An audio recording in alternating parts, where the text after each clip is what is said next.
Seren was 11 years old the first time she understood what it meant to be unwanted. She stood in the great hall of Veyrath Palace, wearing a dress the color of winter sky, while every eye in the room waited for something that never came. The bonding ritual was supposed to take only a moment. A touch of the stone, a flicker behind the eyes, a soft gasp, as the wolf inside finally woke. That was how it happened for everyone. That was how it had always happened. But for Seren, there was nothing. No flicker, no gasp, just silence, and the slow turning away of faces that had once smiled at her. She walked back to her place beside her father and kept her chin up, the way her mother had taught her before her mother was gone. She did not cry. She counted the floor tiles instead, the way she did when things became too large to hold. Her father did not look at her once for the rest of the evening. 3 days later, Seren was called to her father's study. King Kale sat behind a desk that had belonged to his father and his father's father before that. He was a large man, broad in the shoulders, with silver threading through his dark hair. He looked like someone who had been built to carry weight and had never once questioned whether the weight was worth carrying. "You'll be going north," he said, not looking up from the papers in front of him. "The outpost at Greveth, for training." Seren stood very still. Training for what? Discipline. Purpose. He paused. A direction. She was 12 years old. She knew what Greveth was. Everyone did. It was where the Empire sent the people it wanted to forget. "Is this because of the ritual?" she asked. Her father finally looked at her then. His expression was not unkind, which somehow made it worse. "It's because this is the right place for you," he said. "You'll be comfortable there. You'll be among others who are." "Like me," Seren finished. He said nothing, which was answer enough. She was given 2 days to pack. An escort of 6 soldiers arrived on the 3rd morning. She climbed into the carriage without being asked twice, without looking back at the palace gates, and she kept her eyes on the road ahead as the city fell away behind her. The ambush came on the 2nd night. She never saw the faces of the men who attacked the escort. She heard the shouting first, then the clash of steel, then a hand gripping her arm and pulling her from the carriage. She ran because running was the only thing that made sense. She ran because running was the only thing that made sense. She ran because running was the only thing that made sense. She ran because running was the only thing that made sense. She ran because running was the only thing that made sense. She ran because running was the only thing that made sense. She ran because running was the only thing that made sense. She ran because running was the only thing that made sense. She ran because running was the only thing that made sense. She ran because running was the only thing that made sense. She ran because running was the only thing that made sense. Then she stopped, leaned against a tree trunk, and let herself breathe. The forest was dark and dense, and utterly quiet. The trees here were older than anything she had seen before, their bark marked with pale growth that almost looked like writing. She had heard of this place, the Ashwood, the forest that had been here before the Empire, before the wolf bond, before any of the things that were supposed to make the world make sense. She walked for another hour before her legs gave out entirely. She found the temple by accident, stumbling over a half-buried step in the dark. The structure was small and half-collapsed, with moss covering most of its walls and vines running through what had once been windows. At its center stood an altar made of dark stone, carved with markings she didn't recognize. She pressed her palm against it to steady herself. The stone was warm. Something moved beneath her hand, or beneath her skin, or somewhere between the two. She couldn't tell which. It wasn't frightening exactly. It felt more like a door opening in a house she had always lived in, but never fully explored. Then her legs gave out completely, and she slid to the ground beside the altar and slept. In the morning, she found herself not alone. There were 6 of them. A woman with close-cropped gray hair, who introduced herself as Merit. A young man barely older than Seren named Teo, who stared at her with wide eyes and kept nudging the man beside him. That man was Aldrich. Aldrich was tall, somewhere in his late 30s, with the bearing of someone who had once stood in rooms like the Palace Great Hall, and had since decided that rooms like that were not worth standing in. He looked at the mark on her wrist, the small royal sigil all the king's children bore, and then he looked at her face. "You're the wolfless one," he said. "I'm Seren," she said. He studied her for a moment longer. Can you walk? Yes. Then walk. That was the beginning of it. The exiles had been living in the Ashwood for 2 years by the time Seren arrived. There were more of them further in, scattered camps connected by a network of paths only they knew. Wolfless soldiers, scholars, craftspeople, men and women who had been stripped of their standing, for the same reason Seren had nearly lost her life. They carried no wolf inside them. Over the weeks that followed, Aldrich taught her things that no one at the palace had ever thought to teach her: how to move quietly, how to assess a situation before acting, how to fight without brute strength, using leverage and timing instead, how to be still when stillness was the most useful thing. You think being wolfless is a disadvantage, he said one afternoon, watching her practice a sequence of movements against a wooden post. It is, isn't it? She said. It means you fight differently. He walked around her slowly. Everyone who has a wolf inside them relies on it. They feel it there, and they get lazy in other ways. You don't have that option. You have to be better at everything else. She hit the post again, adjusting her angle. That sounds like a very polite way of describing an unfair situation. He almost smiled. It was the closest thing to a smile she'd seen from him. It is an unfair situation. I'm just telling you what to do with it. Merritt was the one who explained the history. She had been a scholar at the Empire's university before she was removed from her position for publishing research that questioned the official record. She sat across from Seren one evening, while rain came down outside, and spread out a series of hand-copied texts on the table between them. The wolf bond didn't come from the gods, Merritt said, tracing a line of old script with her finger. It came from the first Alpha, 4 centuries ago. He found a way to bind a particular kind of power to bloodlines. It spread. It became normal, and then he declared that anything without it was inferior. Seren looked at the texts. And the people who already existed before that? Were told they were lesser. And after a few generations they believed it. Merritt folded her hands. What you felt in the temple, that wasn't nothing, Seren. That was something much older than the wolf bond. Something the Empire spent 4 centuries pretending didn't exist. Seren thought about the warmth under her palm. The sense of a door opening. What is it? She asked. We're still working that out, Merritt said honestly. But we know it responds to you, and we know the Empire is afraid of it.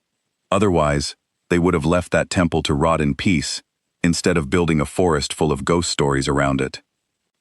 The Fang Corps arrived in the Ashwood 3 months after Seren did.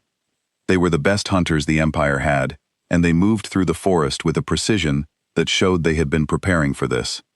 The exiles scattered. They had protocols for this kind of thing: routes, meeting points, signals. But the Corps had more soldiers than expected, and the forest was only so large. Seren was with a group of 7 when they ran out of room. A clearing, an outcropping of rock, the sound of boots closing in from 2 directions. She told the others to stay behind her. Teo grabbed her arm. You can't fight them. There are 12 of them. I'm not going to fight them, she said. She didn't know what she was going to do exactly. But she walked to the center of the clearing, and she stopped, and she was very still. The way Aldrich had taught her, the way the Ashwood itself sometimes seemed to be still, in a way that wasn't emptiness but attention. The Corps stepped into the clearing. Their captain raised his hand in a signal to halt. And then the thing beneath Seren's skin, the thing that had been growing quietly for 3 months like a fire learning its own size, simply rose. She didn't shout. She didn't move. She just let it come, and when it did, every wolf in that clearing, all 12 of them, dropped to one knee. It wasn't pain on their faces. It was something older than pain, recognition. As if some part of them, the deepest animal part, understood exactly what they were standing in front of, and knew to be still. The captain looked up at her from the ground, his expression somewhere between confusion and awe. Go back, Seren said quietly. Tell the king his daughter is alive, and tell him she's coming home. The Corps left. Behind her, Teo let out a long, shaking breath. What was that? I'm not entirely sure yet, Seren said, but I think we should go back to Marit. The months that followed were the busiest of her life. Word moved faster than she expected. The story of the wolfless girl in the Ashwood spread through the Empire's lower provinces. the way such stories do. From exile to outcast, to ordinary family at a kitchen table, whispered, and then spoken aloud, and then repeated without whispering at all. By the time Seren led her people out of the forest, she was not leading a small band of exiles. She was leading several hundred. Aldrich rode beside her on the road south. "You don't have to go all the way," he said, not arguing, just making sure she knew the option existed. "I know," she said. "What do you want?" She had been thinking about that for a long time. She had thought about it in the temple, in the training clearings, in the quiet evenings when Merritt read aloud and the rain came down outside. What did she want? "I want the law changed," she said. "Not just for me, for everyone who was sent away. I want them allowed to come home." "And your father?" "My father built a system that was wrong before he was born. I don't think he's capable of seeing that." She paused. "But I think the system is more fragile than he knows." The battle at the Empire's southern gate lasted 6 hours. Seren had never wanted a battle. She had sent word ahead, a formal request for negotiation, that her father had publicly refused. The refusal, more than anything she might have said, brought another 100 people to her side within a week. The fighting was real, and it was hard, and people were hurt, including Aldrich, who took a blow to his side in the 3rd hour and was pulled back by Teo, furious and swearing under his breath. The Empire's soldiers were trained and disciplined, but Seren's people were fighting for something specific, and specificity, she had learned, was a kind of strength that training alone couldn't produce. By evening, the gate was open. She met her father in the throne room, which was where he had always been most himself. He looked older, not greatly, but enough. He stood when she entered, and she wasn't sure if that was respect or a soldier's reflex. "You came back," he said. "I said I would?" He looked at her the way he had looked at her in his study, all those years ago, searching for the failure he had decided was there. This time, she could see him not finding it. "What do you want?" he asked. It was the same question Aldrich had asked, but from her father, it carried a different weight. An undertone of something she hadn't expected from him. Uncertainty. "I want the exile laws repealed," she said. "I want every wolfless person who was removed from their home or their position restored. I want the bonding ritual removed as a requirement for citizenship." She paused. "And I want the Ashwood declared protected territory. The temple there is older than this empire. It should be treated accordingly." He was quiet for a long moment. "And if I refuse?" She held out her hand, just slightly, just enough, and she let the thing inside her simply be present in the room, the same way it had been present in the clearing, not threatening, just undeniable.